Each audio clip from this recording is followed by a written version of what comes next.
ಎಗ್ರಿಲಿ ಸಾಗುತ್ತೆ ಗಂಡಸು ಮತ್ತು ಹೆಂಗಸು ದೈಹಿಕವಾಗಿ ಸೇರಿದಾಗ ಗಂಡಸಿನ ಶರೀರದಿಂದ ಲಕ್ಷಾಂತರ ಸ್ಪರ್ಗಳು ಬಿಡುಗಡೆಯಾಗುತ್ತವೆ. ಅವೆಲ್ಲವೂ ಆ ಒಂದೇ ಎಗ್ ಅನ್ನು ತಲುಪಲು ಪ್ರಯತ್ನಿಸುತ್ತವೆ. ಆದರೆ ಕೇವಲ ಒಂದೇ ಒಂದು ಸ್ಪರ್ಮ್ ಮಾತ್ರ ಆ ಎಗ್ನ ಒಳಗೆ ಹೋಗಲು ಸಾಧ್ಯ.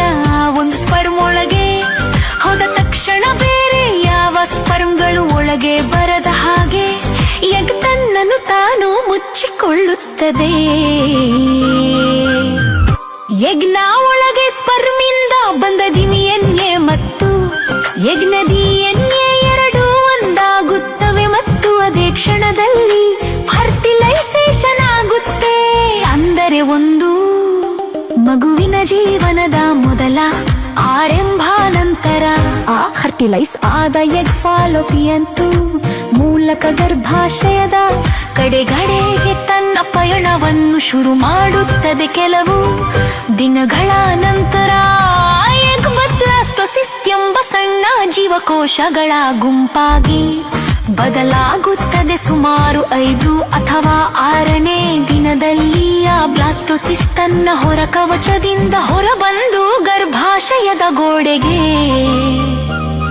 ಅಂಟಿಕೊಳ್ಳುತ್ತದೆ. ಈ ಪ್ರಕ್ರಿಯೆಗೆ ಇಂಪ್ಲಾಂಟೇಶನ್ ಎಂದು ಕರೆಯುತ್ತಾರೆ ಮತ್ತು ಇಲ್ಲಿಂದಲೇ ಮಗುವಿನ ನಿಜವಾದ ಬೆಳವಣಿಗೆ ಶುರುವಾಗುತ್ತದೆ.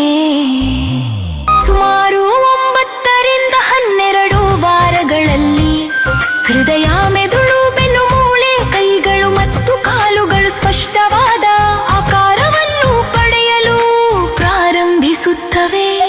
ಒಳಗಿನ ಅಂಗಾಂಗಗಳು ಕೆಲಸ ಮಾಡಲು ಶುರು ಮಾಡುತ್ತವೆ. ಕೊನೆಗೆ ಸುಮಾರು 40 ವಾರಗಳ ಹೊತ್ತಿಗೆ ಆ ಜೀವ ಸಂಪೂರ್ಣವಾಗಿ ಬೆಳೆದು ಹುಟ್ಟಲು ಸಿದ್ಧವಾಗಿರುತ್ತದೆ. ಹೀಗೆ ಒಂದು ಹೊಸ ಜೀವ, ಅಂದರೆ ಒಂದು ಮಗು ಅಸ್ತಿತ್ವಕ್ಕೆ ಬರುತ್ತದೆ.